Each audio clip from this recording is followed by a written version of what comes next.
Well, we've made it! The inaugural JACKOCAR season is coming to a close after 15 grueling rounds of competition. Drivers have been exposed to many new elements of racing, a lot of whom only familiar with Formula 1 before joining the league. A brave hybrid idea to combine the technicalities of F1 and the downright madness of America's premier motorsport, NASCAR. Drivers have bummed and banged their way through the campaign, struggling to grasp a new-look point system that still had all 20 drivers competing for the title, with just 3 rounds to go. The playoffs and the chase system has eventually narrowed that number down to just 5, who will be looking to take glory in the all-or-nothing race in China tonight. First of the contenders is many people's favourite to win, and certainly on paper at least, he would be odds on. It's the man from Bahrain, Khalifa. For someone who was expected to dominate the season from start to finish, he has, like everybody else, been a victim of the league's brutal rules more times than he's mastered them. Missing 3 races in the regular season and picking up a DNF in Italy, this has been far from Khalifa's finest season in his short racing career, but he has picked up wins in Spain, Britain, Austria, Germany, and most recently last week in Canada, giving him a total of 5, which is more than anybody else this season. Part of the team that got JACKOCAR off the ground, this young man will feel he still has something to prove, even though everyone else looks up to him.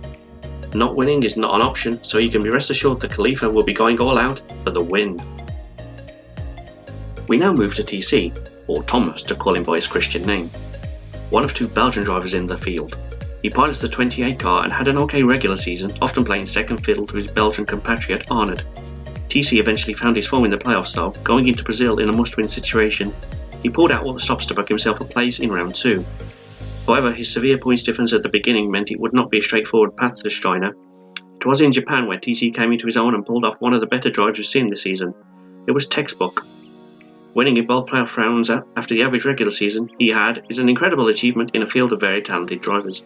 Thomas might be going into China as an underdog, but his form in recent weeks matches the very best we have. He will certainly be one to keep your eye on, and with the fast teammates to help him out, Trophy could very well be going to Belgium. Next up is Pete Knighton, who struggled in the early part of the regular season, picking up just 1 podium before arriving in Hungary.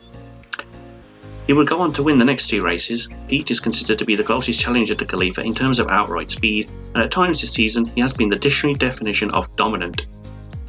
Marginally missing out on becoming regular season champion to Arnold after a crash late on in Austria, Pete will be hoping to muster up some of his mid-season form again after an array of disappointing results by his standards.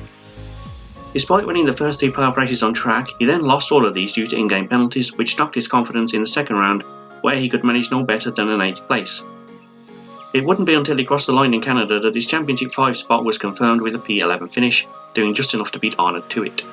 Pete goes into China with a genuine shot at taking the title home to Leicestershire. Jordan Lane's JACKOCAR story so far has been nothing short of incredible. The very late sign-up to the league saw him start the season as reserve driver, and he wouldn't get behind the wheel until Hungary, where he managed to come home a strong P7. 3 races later, Murdoch left his full-time seat at the Daytona team, and Jordan won the right to take that seat over the other reserves in a first-to-5 spin-the-wheel competition. Emerging victorious, he was rushed into the car for Austria, where he took an extra impressive P4. Having only entered 2 races, he never stood a chance of making the playoffs, so was entered into the chase format. And whilst his nearest rivals all tripped over each other, Jordan managed 4 top 7 finishes, meaning he advanced to China with ease. His most notable result being the P3 in Brazil. Albeit a total outsider when compared to his 4 championship rivals, this young driver from Sheffield will push them all the way and may very well spring a surprise. The absolute worst he can now do is finish 5th overall after only starting 8 races. And making up the final 5 is the young MK Bourne from North Germany. He made a statement very early on by taking pole in Australia. His good qualifying form saw him through the regular season at a steady pace, and his playoff spot was more than deserved. Narrowly missing out on the win in Austria after an awesome strategy call, Mike would then go on in Baku seeking vengeance. Things didn't start off too well when for the first time this season he qualified outside the top 10. However, it was to be his day, becoming the first of 3 drivers to inherit a win off Pete. Throughout the playoff period he has shown, producing some excellent results, and more noticeably among his rivals, an upturning performance which would see him enter into a close battle with Jamie going into Canada. Beating his English challenger off the line, MK was able to sit behind the leaders and take home a strong P3, which would be enough to see him to China. Not finishing lower than 8th since Belgium, Mike has an outside shot of taking the title back to his native Germany. And with that, there's very little left to add. Tonight will be the final chapter from this very unique season. 5 drivers from 5 teams all going into this race with the hope of becoming the inaugural JACKOCAR champion. You can catch the race live from 7 PM with commentary from Jacko, Owen and special guest Ginger Andy.